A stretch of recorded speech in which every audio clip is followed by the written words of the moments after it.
बिस्मिल्लाहिर्रहमानिर्रहीम, अस्सलाम वालेकुम। डियर स्टूडेंट, आज हम पढ़ेंगे syntax English book 1 for class 9 से vocabulary reading comprehension from Shah Abdul Latif Bhittai से। तो आइए इसकी वर्ड मीनिंग स्टार्ट करते हैं।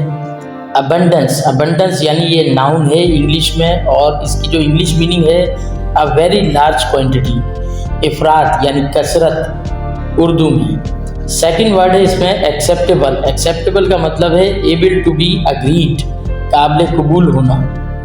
फिर उसके बाद है admiration. Admiration means respect and warm approval.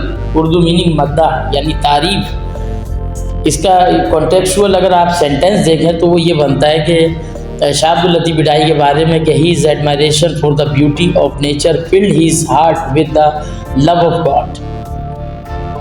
अगला वर्ड है एंसेस्ट्रल यानी कि बिलोंगिंग टू एंसेस्टर्स, यानी पीछे हम पढ़ चुके हैं आबाओ अजदाद आबाई। फिर अगला वर्ड है atmosphere. Atmosphere means ambience. Ambience means फिजा, आबो हवा, माहौल। सेलिब्रेट अगला वर्ड है, उसका सिनोनिम है कमेमोरेट यानी याद मनाना, त्यौहार मनाना, याद मनाना। कमिंस, कमिंस का मतलब है बिगन या स्टार्ट, उर्दू में मीनिंग हुई शुरू। फिर कंपाइल है, कंपाइल की मीनिंग बनी इंग्लिश में collect something to make book, और उर्दू में मीनिंग मुरत्तब करना यानी किताब मुरत्तब करना, पेजेस मुरत्तब करना। कंपोज का मतलब है इंग्लिश में सिनोनिम राइट और क्रिएट, उर्दू मीनिंग इसकी बनी तहरीर करना। डेलिकेट है, डेलिकेट का मतलब इंट्रिकेट, नाजुक, उर्दू में इसकी ये मीनिंग। डिवोटीज, डिवोटीज का मतलब फैंस, फैंस का मतलब उर्दू में अकीदतमंद। फिर है डिवोशन, डिवोशन यानी रिलीजियस वर्शिप, पुरखुलूस इबादत। उसके बाद वर्ड है डिग्निटी। डिग्निटी का मतलब है in English worthy of esteem और रिस्पेक्ट, अजमत वकार। फिर डिस्टेंट, डिस्टेंट का मतलब फार अवे और दूर दराज, उर्दू में ये मीनिंग हुई। डोम का मतलब यहाँ पे कुपोला है यानी गुम्बद। फिर है डोमेस्टिक। डोमेस्टिक का मतलब in English relating to home यानी घरेलू। फिर है एलिगेंट। एलिगेंट का मतलब ग्रेसफुल यानी शानदार, पुरवकार। एक्सटेंड, एक्सटेंड का जो सिनोनिम बनता है इंग्लिश में बनता है एक्सपेंस यानी वसअत। फिर है ग्रैंड। ग्रैंड का मतलब मैग्निफिसेंट। मैग्निफिसेंट मीन्स उर्दू में आलीशान। फिर अनदर वोकैबुलरी इम्प्रेस। इम्प्रेस का मतलब फीलिंग और शोइंग एडमायरेशन, मुतासिर होना, इम्प्रेस। फिर अनदर वर्ड है लविंगली। लविंगली का मतलब है विद लव, प्यार से, मोहब्बत से। मौजिलियम, मौजिलियम का मतलब है अ बिल्डिंग, हाउसिंग, अ टॉम, मकबरा। मकबरे को इंग्लिश में मौजिलियम कहते हैं।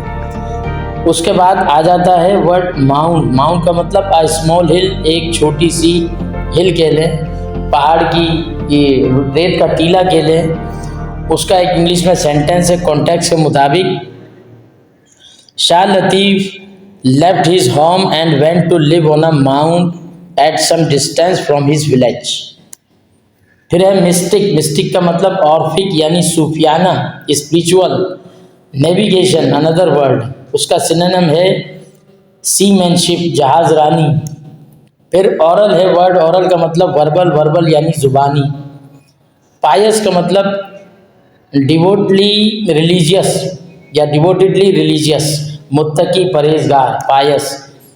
प्रेज, प्रेज का मतलब भी एडमायरेशन है, अनदर सिनोनिम उसका या in English express once respect and gratitude, हम तो सना करना।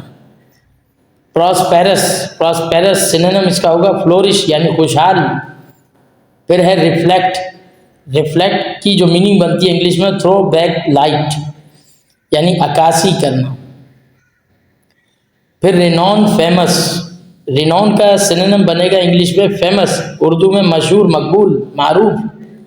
रेस्टलेस अनदर वर्ड, उसका सिनोनिम बना इंग्लिश में अनईजी और उर्दू में बेचैन। Reverence, English meaning a feeling of profound respect, एहतराम, अदब। फिर सेंट का वर्ड है। Saint means a person of exceptional holiness, वली, दरवेश, कुहाड़ी, that is called saint. Sindhi में कुहाड़ी कहते हैं, इनकी एक कौम भी है सुर कुहाड़ी, शाह अब्दुल लतीफ इटाई। फिर सेंसिटिव है, सेंसिटिव इंग्लिश में मीनिंग इसकी हुई इजीली ऑफेंडेड और अपसेट, हसास, गुदास। श्राइन का मतलब इन इंग्लिश उसका जो सिनोनिम बनता है वो बनता है टॉम, यानी मदार, दरगाह। स्पिरिचुअल इंग्लिश मीनिंग इसकी हुई अफेक्टिंग द ह्यूमन स्पिरिट और सोल, रूहानी, दीनी। फिर है टेंडर, टेंडर का मतलब है showing gentleness, kindness and affection, शफीक, मिलनसार। ट्रेडिशंस, ट्रेडिशंस का मतलब जो सिनोनिम बनता है वो बनता है कस्टम्स, यानी रिवायात। वर्सेस, वर्सेस का मतलब स्टैंजास, अशार। थैंक